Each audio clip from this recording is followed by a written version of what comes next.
Hey, it's Chuck Armstrong with Loudwire Nights, and this is Loudwire Nights On Demand. We got to hang out with the one and only Yelawolf. This interview aired on Thursday, July 9th. Let's go.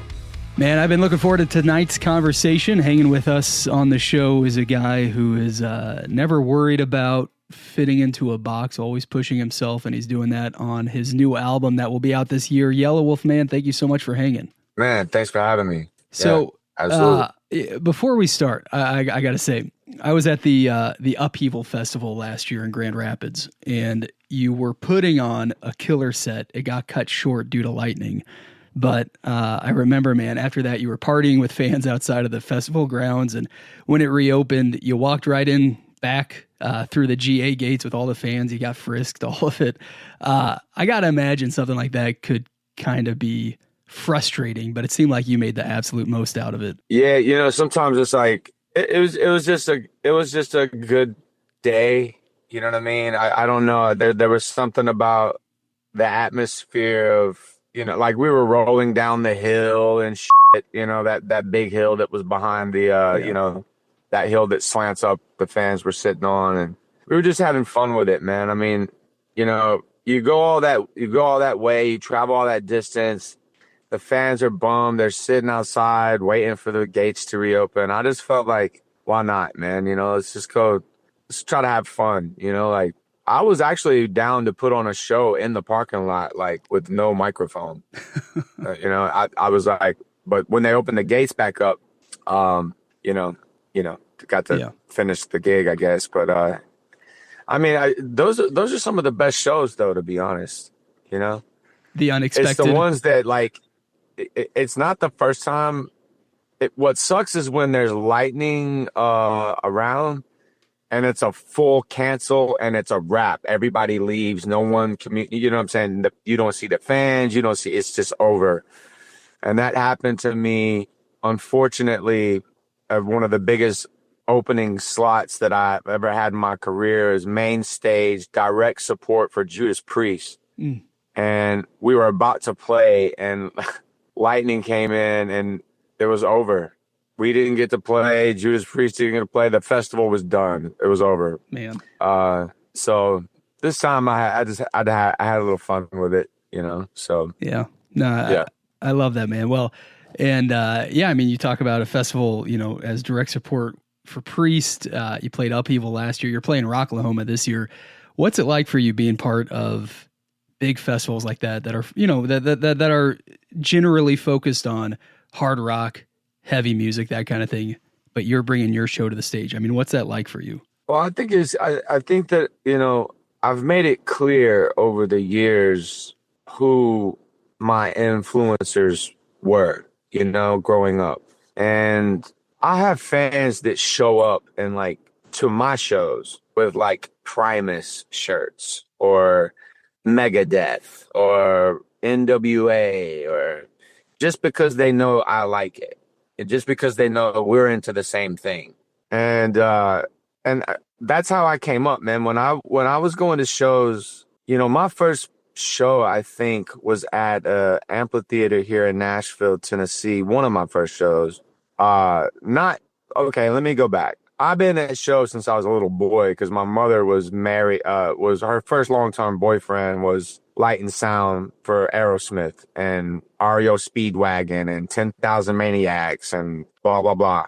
And then her husband for the next 7 years was Randy Travis's stage manager. So I literally grew up in the industry. But one of my first shows that I went to as a fan, it was, I think it was a Lollapalooza. And, I think, dude, I forget the rock band that was playing, but it doesn't really matter, the details of the actual bands, but there was rock and roll there.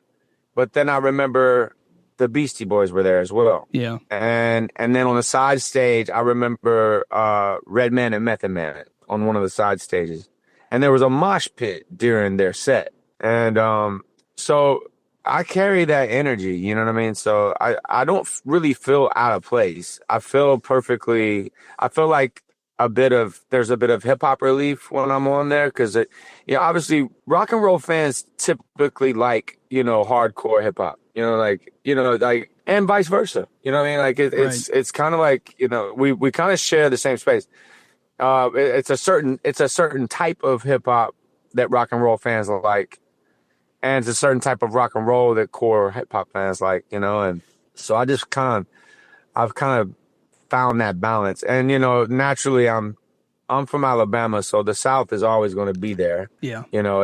So there's that part as well. So I don't know, man. I mean, in this past year too, there's been this like somewhat of I've been adopted by this like reggae community. Like I've done like 3 reggae Rise Up festivals.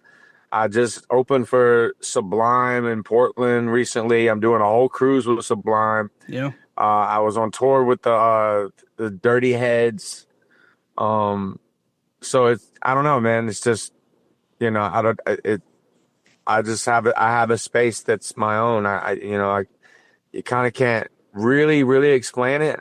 I guess I could, but it would take a long time to really explain it. But I, I've created a brand of my own, and I couldn't ask for a better position as an artist. I love my opportunities, and to be honest, hip hop festivals and hip hop, like opening for hip hop acts, that doesn't really work for me at all. It's very rare. Like me touring with Wu-Tang Clan, Yeah. bro, that was so hard, bro. Like the fans are they're like very like polarizing. You know what I mean? Yeah. They fuck with you or they don't, and they'll let you fucking know real quick, Yeah. Like I do so much better opening up for Marilyn Manson and Slipknot than I do opening up for fucking Wu-Tang Clan. And like it shouldn't be that way, but it is that way. Yeah. You know what I mean? It just, it's just that hip hop fans are very, they're in or out with it, Yeah. whereas rock and roll fans are and tend to be more open to just having fun. Yeah. You know what I'm saying? Yeah. And if you're a good act, they'll give you a chance. That's right, man. So I've actually told my booking agent, especially with this new phase and going to new phase in my career, man. It's just like, dude, just book me only with rock. I mean, I think we're direct support for Shinedown this year as well. It's just all supporting rock and roll. That's it, or Yeah. co-headlining. Yeah. No, I love it, man. And it is, you're right, man. It's a good lineage you're part of. Like you think about Kerry King from Slayer being on a BC Boys song, or Rollins band touring with Cypress Hill, or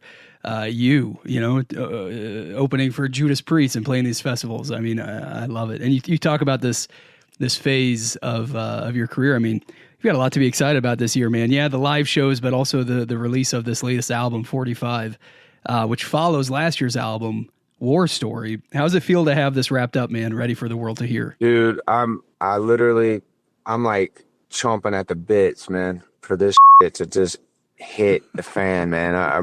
I'm ready for everyone to have opportunity to absorb the record. And this is a record that I'm going to be extremely patient with. I've had like spurts where like I did a month called the August Onslaught, I called it. And I released an album every week that whole month, full length albums that I had stacked up. And so like, but there's a difference between like a focused studio album and like, let's say like mixtapes, and mixtapes is part of the culture that I grew up in, and Yeah. writing raps and writing bars, I could do that in my sleep. And it's no disrespect to hip hop at all, but it's like raps and like writing rhymes and stuff. I'm a master at that. Like I could do that shit. I mean, it's like, I'm probably one of the fastest writers maybe ever. You know what I mean? I can spit, I can write bars like that. You know what I'm saying? And I've had a lot of times where I'll just write a whole fucking record and run it first take, done, just because I've done it so much, you know what I mean? So the reason why this era is exciting for me is because of the challenge. To say so much more by saying so much less is a challenge. So when you're singing songs, there's less space for words. Like like a fact, you can't, like, you could run a hip hop record up, and and within 16 bars you could spit out 100 words. That's the playfulness of the poetry. But when you're doing a singer songwriter project, you have to get to the point in a different way. I've been going through this divorce, which has tore me down, man. Like, I love and will always be in love with my wife, Fifi Dobson, or ex-wife now. But that hurt, it spilled into this record in in all its form, and that pain or whatever, that pain or the trauma of that, not just that situation. It was the divorce and my separation that triggered a lot of other things as well. You know what I'm saying? Some, like, Yeah. childhood trauma, the record really is about letting go and to stop. The earlier me the earlier me did write Pop the Trunk, right? Yeah. The earlier me wrote Crystal Meth. The earlier me wrote Gutter. The earlier me wrote, Outer Space. Like, these are very aggressive songs, but that's, me leaving jail, literally straight from jail to an Uber to the studio to writing Outer Space, and using that as a trigger point, where now, in my maturity and not wanting to hurt like that anymore, I'm trying to learn how to redesign the way that I create music. I love the records that I've created in the past, and my fans love the records I created in the past. And I think that we've done a good job at this, at keeping the record on brand. But as an artist, I need to find a way to feel better. I can't, like, continue my life expressing myself through pain in an aggressive way, Yeah. because it's not healthy for me mentally or spiritually.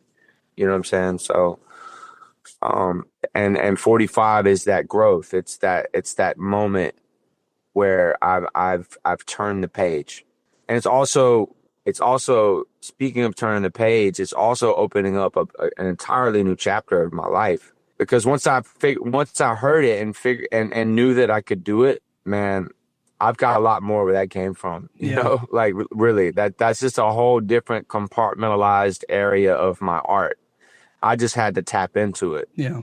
Yeah. So now I'm obsessed with it. It's like my new passion. Like, writing songs like that. It's so satisfying. I love that, man. Yeah. I mean, you said you wanted to let this album, breathe and be patient with it. And clearly, I understand what you mean by that now. Just the catharsis of writing this album, but then releasing it and having other people connect with it, probably in very similar ways, right? Yeah, that's something you don't want to just rush, or something you don't want to just, well, I'll release another album, a few months from now. Exactly. That's exactly what I'm saying. It's like some albums not only take time, they deserve time. They deserve time. Yeah. They deserve an opportunity. And people put out so much goddamn music, bro. I mean, like, how many fucking albums are dropping a day? Yeah. It's insane. You know what I mean? Like, I mean, they got some artists that drop, like, will just out of nowhere drop 49 songs. Like, what? He did what? When? Today? Like, you're like, what the fuck? Oh my God. So it's like, amongst all the other independent artists, all the up and coming artists, all the quote unquote major label artists, it's so oversaturated that, you just cross your fingers and you hope that it finds its light in between all that. Because, I've done records before that I thought were going to be somewhat of a paradigm shift, and it wasn't. And one of those records is Sometimes Why, that I did with Shooter Jennings. Yeah. And it's a fucking amazing record. I mean, like, it's sick. You know what I mean? Like, I thought, dude, this is going to change my life. Like Yeah, this is it. This is gonna be the move. We did amazing things with it. We opened up for Leonard Skinner. We played Rainbow Room's 50th anniversary that's party. We right. played we closed the Viper Room. You know what I mean? We played the Grammy Museum. And we did 4 or 5 high-end music videos. I shut down fucking Las Vegas Strip to shoot one of these videos, and it didn't move the needle. Like literally, it got slept on majorly, like somehow. And so sometimes you just don't really know. You hope, you know. So I really, really just hope that 45 gets the opportunity it deserves. I really do, man. Good. I love hearing that, man. And yeah, dude, I'm excited. You know, I've gotten to spend some time with it, and yeah, it is. It's interesting to hear you say like that paradigm shift or that turning point. You can hear it, man, and then hearing just kind of what's led up to it too. I'm curious though, like you talk about the stuff you're going through and kind of that pain that shifted you to writing this album, the songs on this album, the style of this album. What was that point for you though, where you were like, I don't want to do this with aggression. Like I actually want to let go. I actually want to heal. Like, how did you get to that point? Well, it was when I wrote Falling Star. Um, I just there was something about that piano melody that like struck some kind of like there was a book that I wrote that I used to read when I was a kid called The Rainbow Goblins. And that's why the opening line is finding my angels, catching a rainbow, colors are tangled. Yeah. That's based on the imagery of that book. Uh I used that as a visual reference to how I felt when I was a kid reading that book, how much I loved it, and then how scared I was to disappear from the world as a star just fading away. You know what I mean? Like, so it's like what I wanted was to be caught, and that's when I Mm. realized that that's what I'm longing for is to be held, man. Like hold on to me before I go away. Yeah. Like don't let me disappear because I'm racing through that atmosphere right now. You know, that's how I felt. That's how I feel. And I don't want to be like, I don't want to go out unnoticed. You know what I mean? And I've done a lot of amazing things in my life. I can't complain about my career. It's been wonderful. I've shared stages with legendary people. I've made records with legendary artists, and but I also feel, just can't help but to feel sometimes that you're kind of like just falling into this shadow there's because you can't be placed. You know what I mean? Like Yeah. there like there is no place for me on. Well, then I hope there will be on this project, but I've never been on radio, bro. My whole career. Yeah. I've never had radio presence, which is crazy, but it's a fact because I've been told to my face that I would never be from a person. Well, I'll just tell you right now, Paul Wall, who's on the Grammy board for hip hop. Yeah. He said, bro, you'll never be, I'll tell you right now, bro. When he heard Love Story, he goes, man, you'll never be considered for a Grammy. And I was like, why? He's like, dude, this isn't, they're not going to consider this hip hop, man. You're not hip hop. It just blew me away. I was like, well, what about Eminem? And he was like, he's a given. And I was like, they're fucking me up, man. I was like, Wow. damn. So my dreams for a Grammy died right then. Yeah. You know what I mean? And then like, it was kind of at that moment, I was like, well, it. Like having Till It's Gone out, which was arguably I think one of the best visuals shot to a music video, and be at the fucking MTV Video Awards in Austin, Texas, and not even get a consideration, and watch some clown stand up and catch an award for trash. Yeah. It's just like it's like, so I just kind of gave up on all that shit, like So with that being said, it still hurts, you know what I mean? Like to feel, I mean, I constantly get told I'm underrated. You're underrated. You're underrated. You're underrated. I mean, you're so slept on. Nobody knows, man. If people only knew, I'm like, what else do I got to do? You know what I mean? Like, what do you mean? Like, I'm touring the world and selling shows out around the world. I don't know where you're at. I know what I'm doing. Yeah. You know, but I constantly get told that, and it's painful, bro. It's like, damn, man, like all these years of work. So, Fallen Star was that trigger point on the record where I knew I had to let go of that and just say it gently, you know, and that would have came out way different 10 years ago. You know, 10 years ago it would have been, F you, watch this, you know, and now it's just like just approaching it in a new way. And like I took it as far as to go. I was like I don't even want to record this anywhere where it's cold. Take me to somewhere beautiful. So we went to the Bahamas to make the record. So we went to Albany.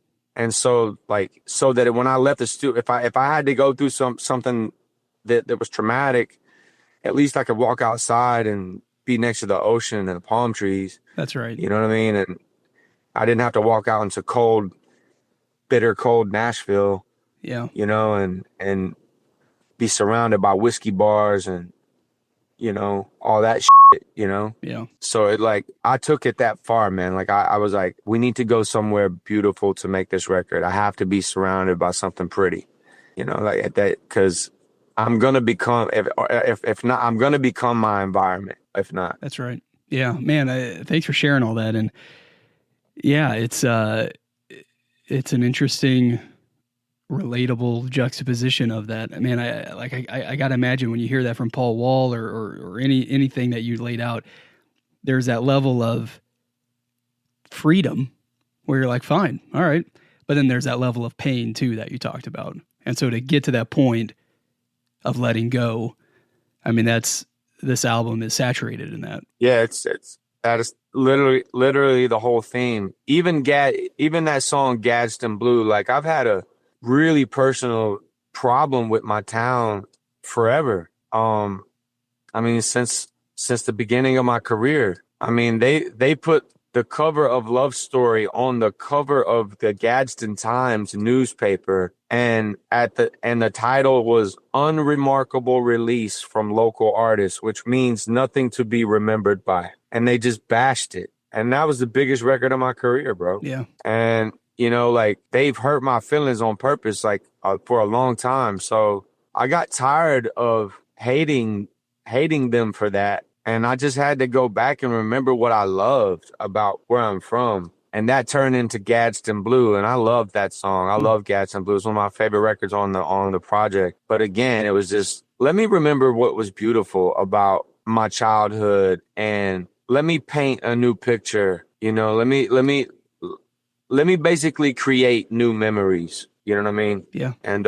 so, you know, even if I have to be a bit fictitious about it, it still feels better than facing some of the hard truths about it. Yeah. You know, so there's a bit, there's some of this song that's factual, like very, very factual. Like my mother and her friends were bawling, crying because they knew exactly exactly where I was talking about. And, but you know, it's still more relieving and soul healing to take that approach instead of the aggressive approach that I've taken over the years. I've done enough of that, man. You know, not saying that it's not and need to happen again. I would never say that I'm not going to make another aggressive song for the rest of my career. That's not what I'm saying at all. I'm just right now, this is where I'm at. And it's helping me get through a lot. So, Wow. And I honestly, I hope that helps other people get through a lot.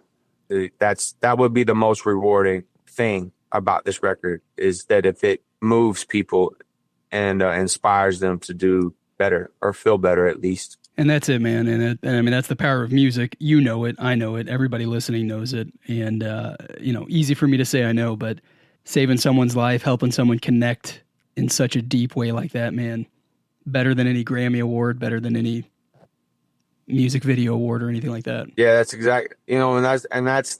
That's the realization. Yeah. And really, Yep. and like, it's not about record sales, bro, at all. Like, it's not about streaming numbers. It's not about that. Everybody wants that, of course. Like, yes, I would love to see this thing go triple platinum. Like, I mean, what artist would not? But it really is just about giving a piece of myself and a piece of my career and a piece of my art out that is special to me personally, that is meant to connect with people and move them. And if that takes a year or 2 years to come to fruition after it comes out, that's okay, Yeah. because I'm just going to be touring the world and doing what I do, and performing it live and letting it live. I love it, man. Well, I think we get to chat for another few hours, but man, thank you so much for hanging tonight. Congrats. I mean, congrats on everything, man. You got some incredible live shows lined up this year, this album 45. Listeners, grab everything you need at yelawolf.com. And man, anytime you want to hang, say the word, you are always welcome here. I cannot wait to catch you at Rocklahoma in a couple of months. And yeah, man, we'll see what happens. Yeah, we're going to kill it. That's what's going to happen. Thanks for having me, bro.